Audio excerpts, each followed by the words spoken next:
interrupt this program to bring you... 1, 2, 3, funky.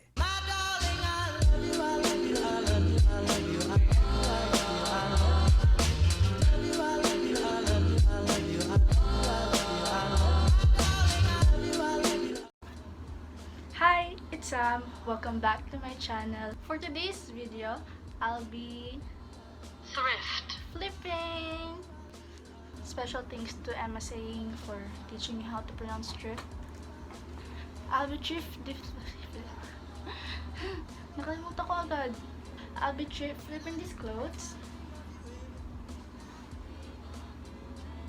I got this from an ukay in Karuhatan sa may papuntang farm park.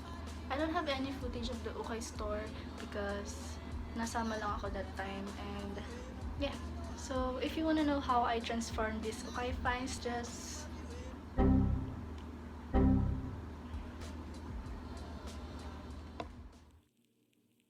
these are the inspo for our first strip flip. I've been seeing a lot of this bleach tie-dye thing on YouTube, so I decided to make one.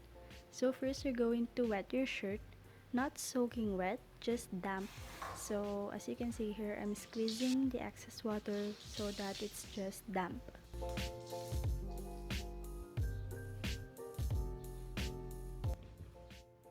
Next, you're going to twirl the shirt like so.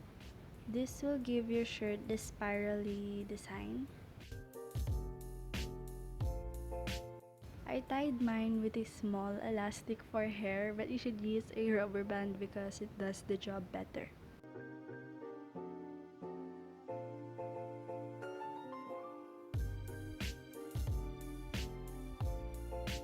And it should look like this. Next, you're going to get your bleach. I'm using this Winrox one. Make sure to put a plastic bag on the surface you're going to do this step because we don't want our table smelling like bleach, and also to prevent it from staining the surface. Then you're just going to drench your shirt with the bleach, and you should use a lot because magmumukha lang man siya kapag inuntian nyo yung lagay.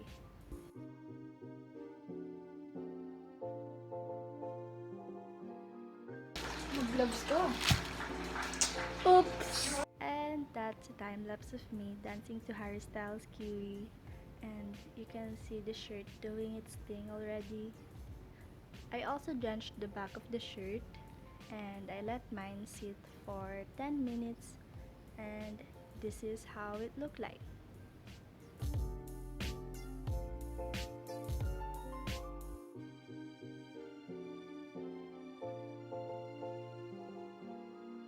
After that, I threw it in the washer, like literally.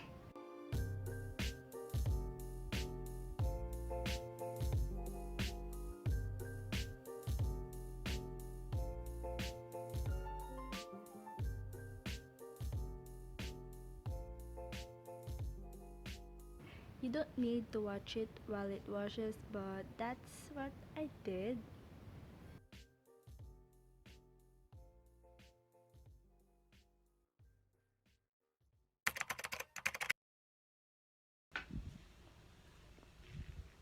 Good morning, guys. I'm gonna finish this. So I'm gonna cinch it. So if you guys don't know what cinch is, it's that thing. I'm gonna link seamingly Sera's feed. That's the video I watched. Okay, so I found this shirt. Oh shit. Shh, quiet on the set, please. Hey, quiet on the set, sabi eh. Ang ingay mo.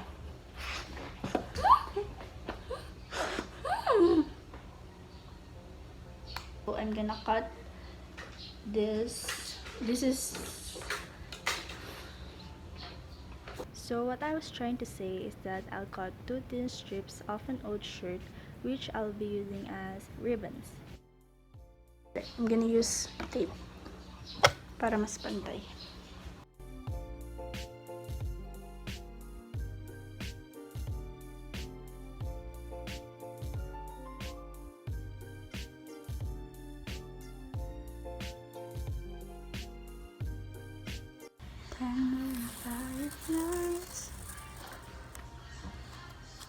I'm stretching it to make it 2 times longer.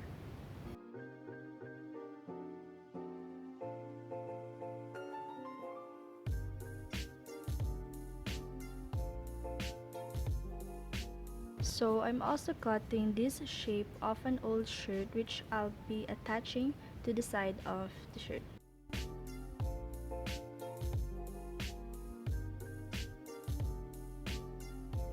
So imagine that this is the side of the shirt and the ribbon. I'm going to place the fabric we just cut on top, stitch it in place, put the ribbon inside, and stitch it in the middle, trying to avoid to stitch the ribbon in place, and it should look like this.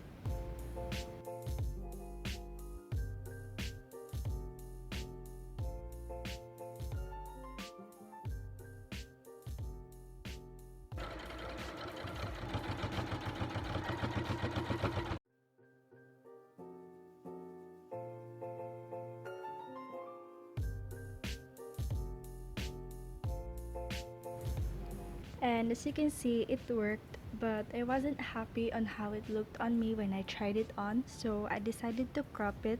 I removed the ribbon first and I put it back after cutting, and it's still cinched. And this is how it looked like. I made the excess fabric a headband, which is really easy to make. You can find a tutorial here on YouTube if you want to do it too, and yeah.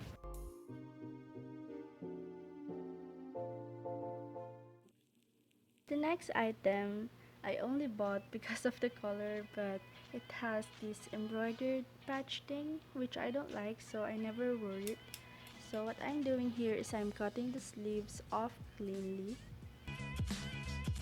and trimming it so that it's a normal sleeve and not a long sleeve. Yeah.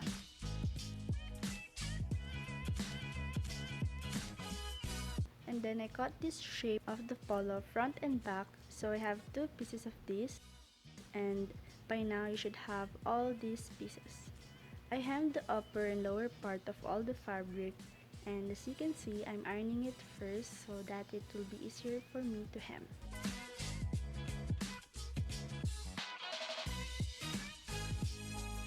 For the sleeves, make sure that you can fit an elastic on the hem because we will put elastic for the puffy sleeves effect. I hand sewn the sleeves because I didn't trust my sewing machine skills for the curve.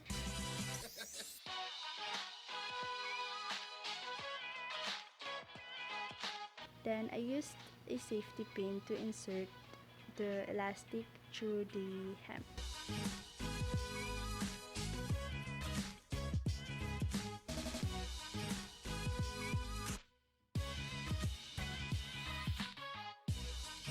Then I finally used the sewing machine to hem the bottom part of the sleeves.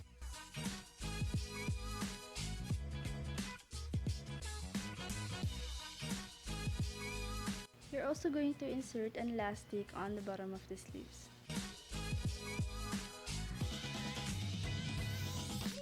Okay, so the next step was to put it all together, which I thought was an easy task, but yeah, I got confused and stressed because the pieces were so confusing.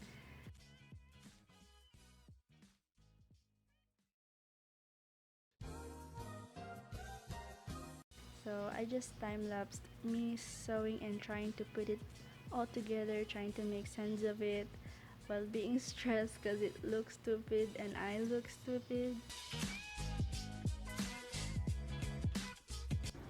Ang gagawin na lang naman na is tatahiin to. And ito. So yes, bukas na lang kasi pagod na ako.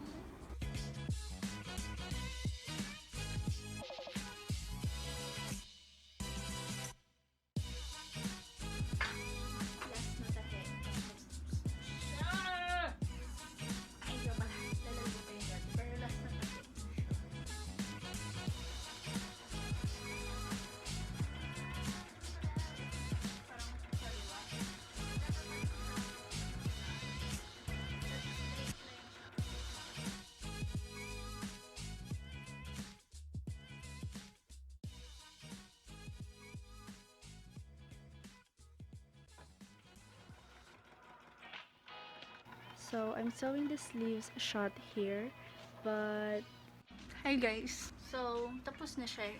Tinry ko siya. Tapos, maluwag. So, in-adjust ko. Naputol ko yung karayom, B. Kita nyo ba? Ito yung replacement. Search ko kung paano. So, that's the face of an Asian child scared to death because I thought my mom was going to be mad at me for breaking a freaking needle. Yes, so I wasn't able to vlog more, but basically I just added a dart to make it fit my body nicely. I did that by drawing 2 triangles below my titties, then folding it in half when I stitched it. I'm so bad at explaining, but basically it turned this into this. And that's it. I turned it into a v-neck because mas bagay siya sa akin kesa nung pantay lang siya. And I really like this one even if it caused me so much stress. And that's me pairing it with a tubao, which is so cute because I look like I'm wearing a modern Filipiniana outfit. I even posted this on Facebook with that caption because it really gave me that Filipina vibe and I so love it. This third item I only bought because it has this cute pattern and a lace detail that complements the pattern.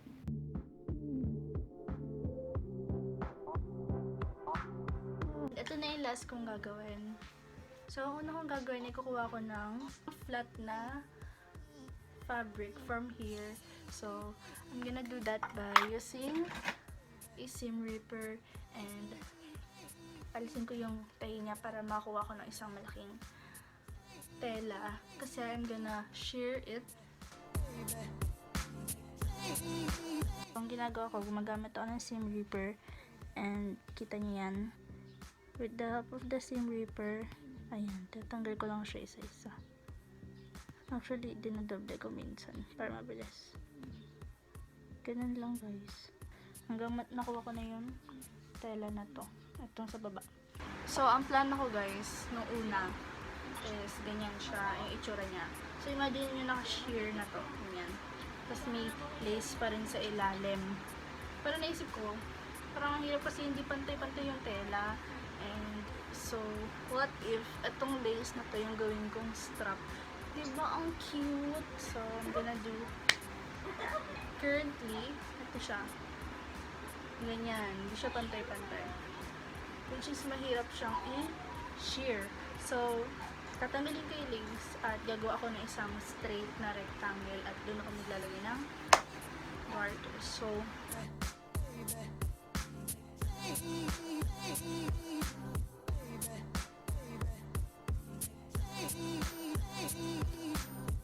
I'm measuring the garter para tama yung fit niya sa akin. Then I cut a bunch of those to cover the whole fabric. Make sure it could stretch up to the other end of the fabric para di kayo mahirapan mag-stretch mamaya while shearing it. Hi guys, update. I finally did it. This is probably my 20th attempt on shearing fabric. I almost gave up. Ay, Pogi! Say hi to my vlog! Muntik na akong mag-ano na lang. Usual top na ganito. Tapos gaganoy ko na lang. Pero I made it. So, ito yung una kong try. Hindi siya ganun ka-cheer. Sheared. Drip flip talaga. Drip flip. Ayun na po guys. Maayos na yung pagkaka-shear niya. And nakahanap na rin ako ng sinulid na ka-color. Ito pa isa kong attempt. Nuknuko ng pangit, naging cabbage. I-hem ko pa pala muna siya. So, time-lapse na. So, same old gist. I'm ironing it first so that it will be easier to hem.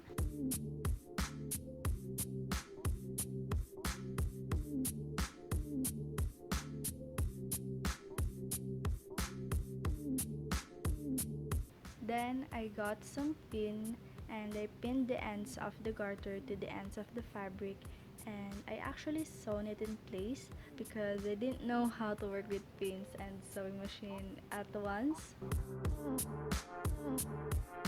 Then I finally did the shirring with a zigzag stitch, and make sure that you pull the fabric as you go.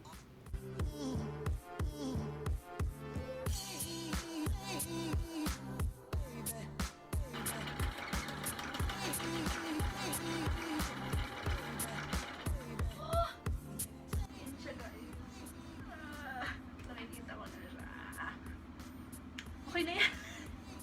Charot. Okay, 1 down. 1, 2, 3, 4, 5, 6, 7, 8, 9, 10 to go. I did it! I did it! Hooray! So I just continued to do that in all of the garter. I wasn't able to finish it in one night because masakit siya sa kamay. So pinapahinga ko muna yung kamay ko, then tinuloy ko siya kinabukasan.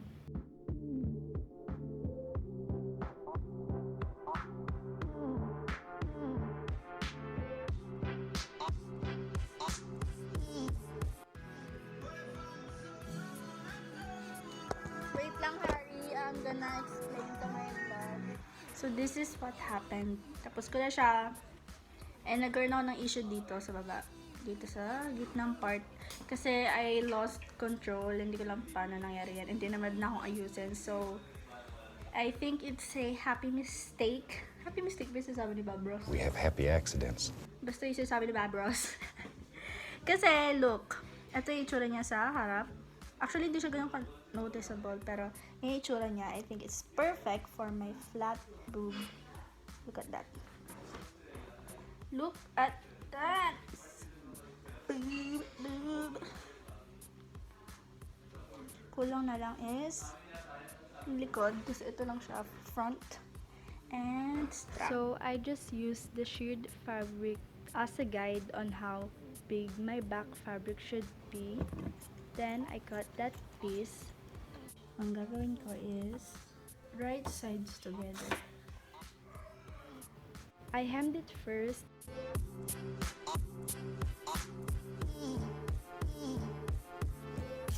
Then pin it right sides together. Then sew.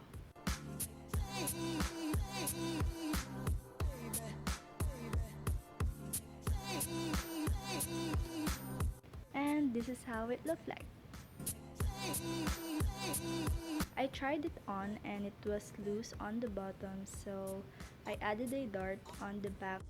Next step is to ask help from your sister to mark where the strap should go. We crisscrossed it on the back and I basically just sewn it in place.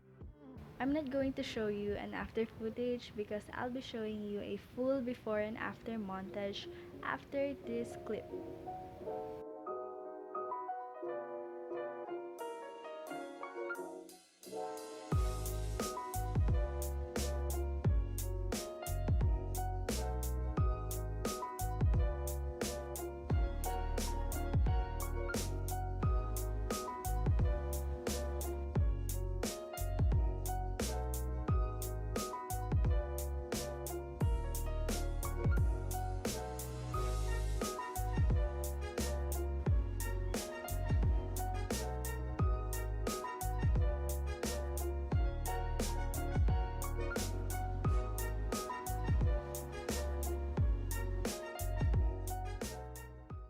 I hope you guys like this video. Actually, this is my first time using a sewing machine. That's why I'm still proud kahit medyo pangit yung pagkakagawa ko.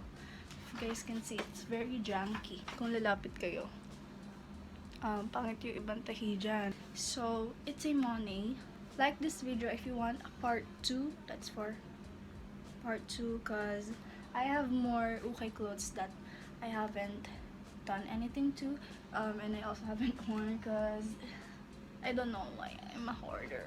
Yeah, be sure to like this video if you want a part 2 or an episode 2. This might be a thing because I enjoy doing it. That's it for this video. I'm gonna see you guys on my next one, and